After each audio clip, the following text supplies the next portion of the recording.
ओम शांति। प्यारे बाबा की आज की मुरली बहुत सी शिक्षाओं भरी है।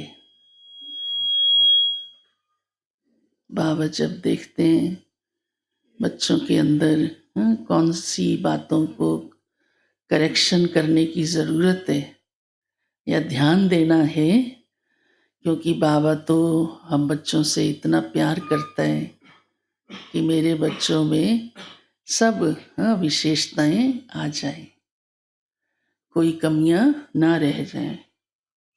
आज बाबा ने कहा है इस पुरानी दुनिया से दिल नहीं लगाना। पुरानी दुनिया से दिल लगाई तो बाबा की याद टूट जाएगी, फिर बाबा कहते हैं सजा खानी पड़ेगी। और इस दुनिया में कोई सार है? इसलिए इसे नरक का, जिसमें अरक है ही नहीं। अरक होता है ना विशेष कोई भी चीज का, गुलाब का अरक, हाँ ऐसे कई चीजों का, हाँ चंदन का अरक, उसकी कितनी क्वालिटी और खुशबू होती है। लेकिन आज की दुनिया अरक के बिना नरक है, निस्सार है। फिर इससे दिल लगाकर क्या मिलेगा? इससे दिल लगाने का मतलब समझते हैं ना आप सभी। कई कहते हैं हमको कुछ चाहिए थोड़ा इस दुनिया से, लेकिन अगर मित्र संबंधी याद आते हैं, उनसे ही हमारा मोह है, उनसे ही रोज बातें करेंगे, तो ये दिल लगाना नहीं है? बोलो। कोई सेवा है खास, कोई कार्य है खास, वो अलग बात है। वो कारोबार है कि अलग बात है, लेकिन तेरी मेरी बातें, समाचार की लेन देन, खाने पीने की बातें, तो ये दिल लगाना ही है। दिल लगी हुई है, लगाना क्या, हटाई ही नहीं। तो ये गहराई सूक्ष्मता समझना बड़ा आवश्यक है। उससे हमारे विक्रम बनते हैं, समय भी वेस्ट होता है, भविष्य कमाई भी जमा नहीं होती, पद भी ऊंचा नहीं होगा।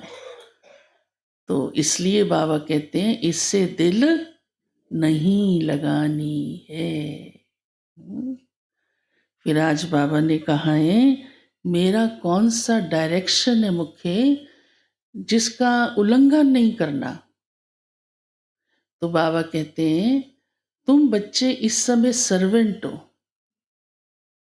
किसी से भी सेवा नहीं लेनी है, हुक्म नहीं चलाना है। कई बार ऐसे होता ना, ये कर दो ये कर दो, हुक्म बहुत चलाते हैं। बाबा कहते नहीं, सेवा सबको करनी है, ऐसे नहीं करनी है। कई खुद करने के काबिल भी होंगे तो भी सोचेंगे मेरी दूसरी कोई करे सेवा, दूसरा व्यक्ति कोई मेरी सेवा करे। तो ये बाबा कहते हैं हुक्म नहीं चलाना है। जब अपने में ताकत है, काबिल है, तो अपना कार्य खुद करो। हाँ कोई बुजुर्ग अलग बात है, हाँ तो बाबा इसलिए हम बच्चों को ये भी कर्म की गति सुनाता है। फिर बाबा कहते हैं क्योंकि कईयों के संस्कार इंडिपेंडेंट रहने के भी हैं, वो भी बाबा डायरेक्शन देता है। मैं आज़ाद रहूं, अपनी मर्जी से चलूं। बाबा ने कहा नहीं। तो बाबा ने आज हम बच्चों को, क्योंकि बाबा कहते तुम तो बाप पर डिपेंडेंट हो, बाप तुम्हें चला रहा है, बाप तुम्हें शिक्षा दे रहा है, बाप की श्रीमत पर चलो, उसके अनुसार चलो। ये थोड़ा मैं जो मर्जी से करूं, अपनी मर्जी से चलता चलती रहूं, नहीं, वही गड़बड़ होती है। जो अपनी मर्जी से करते हैं कुछ भी, तो वो आत्मा की शक्ति नहीं भरती, बाबा की मदद नहीं मिलती। फिर वो खुद ही और ही चाहते हैं इंडिपेंडेंट, और ही दब दब जाते हैं। क्योंकि कार्य अनुसार नहीं चले, श्रीमत पर नहीं चले, अपनी मन मर्जी की, तो मन मर्जी वाली आत्मा फंस जाती है कहीं ना कहीं, किसी के संग में फँस जाएगी, कोई गलत कार्य में फँस जाएगी, बहुत कुछ लंबा वो चलता है फिर उसका गड़बड़ का मामला। तो आज ये भी बाबा ने स्ट्रिक्टली मना किया है। फिर बाबा कहते हैं अंतर्मुखी होकर चलो। अंतर्मुखी तो आप समझते ही हैं, नहीं तो मुख से बहुत गड़बड़ हो जाती है। वाणी ऐसी चलाते हैं, गुस्सा ऐसा करते हैं, अपना पाप बना लेते हैं। अब कोई को गलत बोला तो पाप तो बनता है ना।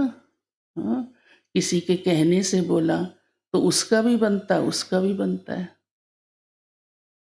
तो दोनों आत्माओं की शक्ति खत्म हो जाती है। उस समय तो जोश होता है, लेकिन होश नहीं होता है तो पाप कर्म हो गया ना। बाबा ने उसके ऊपर भी आज बहुत कई तो बहुत गुस्सा करते हैं, बाबा ने बहुत अच्छी तरह